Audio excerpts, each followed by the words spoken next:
Do you desire to be an elder?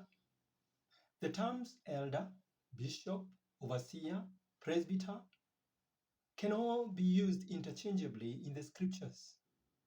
In their original meaning, they depict the one in charge of teaching, preaching, and giving direction to a local church or a number of churches. These names were used to describe a role that is being played by that particular leader. It had nothing to do with rank, nothing to do with title as we have them today. We talk about maybe a children's pastor who is promoted to a youth pastor, who is promoted to an associate pastor, who is promoted to probably a senior pastor, who is promoted to a bishop, then to maybe a archbishop or super apostles and the kind of titles we are having today. So it is kind of a promotional ladder where one grows from one level to another. This is very corporate thinking. It is nowhere in the scriptures. In our obsession for titles today, we've lost the original meaning.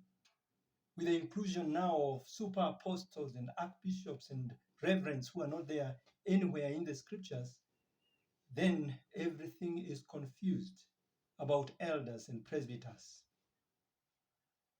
God, speaking through Paul, gives qualifications of an elder. There are many qualifications here. I actually, from the book of Timothy, 1 Timothy, I have enumerated 14, and there are more because they are there in Titus, they are there in 1 Corinthians, they are there in other books, other epistles especially. And here are the qualifications of an elder. They may shock you. One, an elder must be above reproach. Number two, he must be the husband, not a husband, but the husband of but one wife. He should be temperate. He should be self-controlled. He should be a man who is respectable, hospitable, able to teach. Maybe it's the same thing, able to preach. Not a drunkard, not violent, but gentle, not quarrelsome. Number 11, not a lover of money. He must lead his wife and his children well. Because if he fails on the front of his own home, how can he lead the Church of Jesus Christ? Definitely, such people cannot lead. He must not be a recent convert. He must have a good reputation among outsiders. Can you imagine the kind of vetting that we need to do for an elder and how casually we take elders? We just say, oh, this guy has money, he has influence, he was vying for MCA or MP, this guy was also the headmaster of a place, or he was an accountant, and therefore he knows something. Some of the elders are not even saved in some churches, and they know it. They even say they are not saved, but they are elders. Now, how will these people, they are even drunkards who are elders now. Now, that is why the church is rotting, because when we fail in the area of leadership, we fail, miserably. That's how we fail. When you appoint wrong leaders, then we cannot go where we needed to go.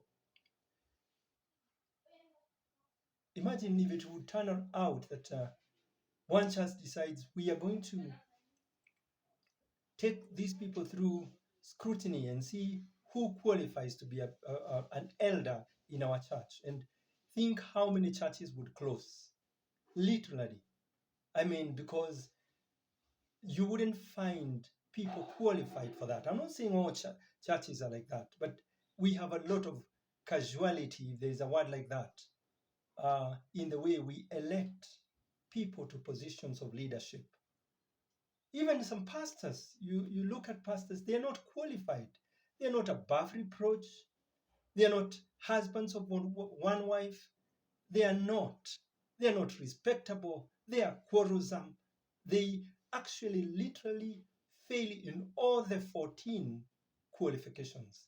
And they still go ahead and become bishops and reverends and become apostles. Now, that's a tragedy.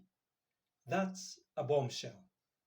Now, and it's going soon to explode, because we cannot have such kind of people leading the church and we expect that it is going to be the church of Christ and that it is going to accomplish the purposes for which God meant it. So let's be careful.